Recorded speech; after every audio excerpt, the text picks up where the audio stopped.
নমস্কার, আমি পিঙ্কিস লাইভ চ্যানেলে সবাইকে স্বাগত জানাই। আজকে আমি বানাবো কাঁঠালের বীজ দিয়ে একটা রেসিপি। কাঁঠালের বীজগুলো এরকম গোটা গোটা আছে, এগুলোকে আমি কেটে ধুয়ে নিয়ে চলে আসবো। আমি কাঁঠালের বীজগুলোকে কেটে ধুয়ে নিয়েছি, আর এরকম করে কেটেছি। একটাকে চারটে চারটে করেছি লম্বা লম্বা করে। আপনারা যদি এরকম করে কাটতে না পারেন তাহলে শিলনোড়ায় থেতো করে নিলেও পারবেন।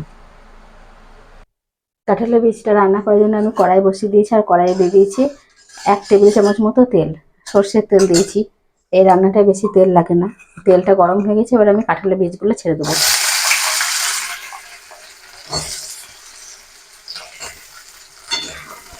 দিয়ে একটু নেড়ে দেবো। আর এই রান্নাটা করতে এমন কিছু মশলা লাগে না, যে মশলাগুলো ঘরে থাকে সেগুলো দিয়ে রান্না হয়।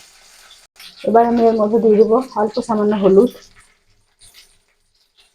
আর দিয়ে দেবো পরিমাণ মতো লবণ। লবণটাও খুব সামান্য লাগবে। আর দিয়ে দেবো একটু লঙ্কা গুঁড়ো ঝালের জন্য, এটা ঝাল লঙ্কার গুঁড়ো। দিয়ে এটাকে একটু নেড়ে নেবো। সব মশলাগুলো একসাথে মিশিয়ে নেবো।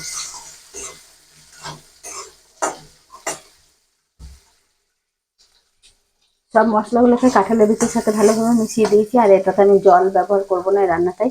এবার আমি এটাকে ঢাকা দিয়ে 5 মিনিট মতো রান্না করে নেবো, আঁচটা কমিয়ে দিয়ে।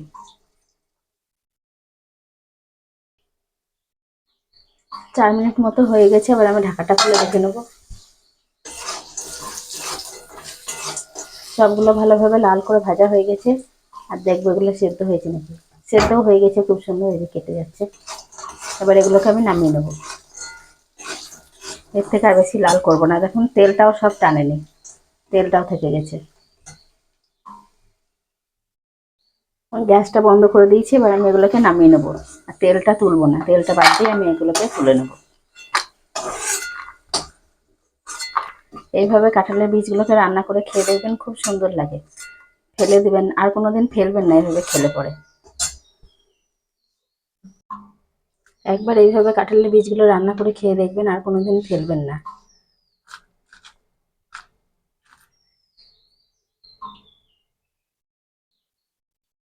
কতটা মচমচে হয়েছে, আওয়াজটা শুনেই বুঝতে পারছেন।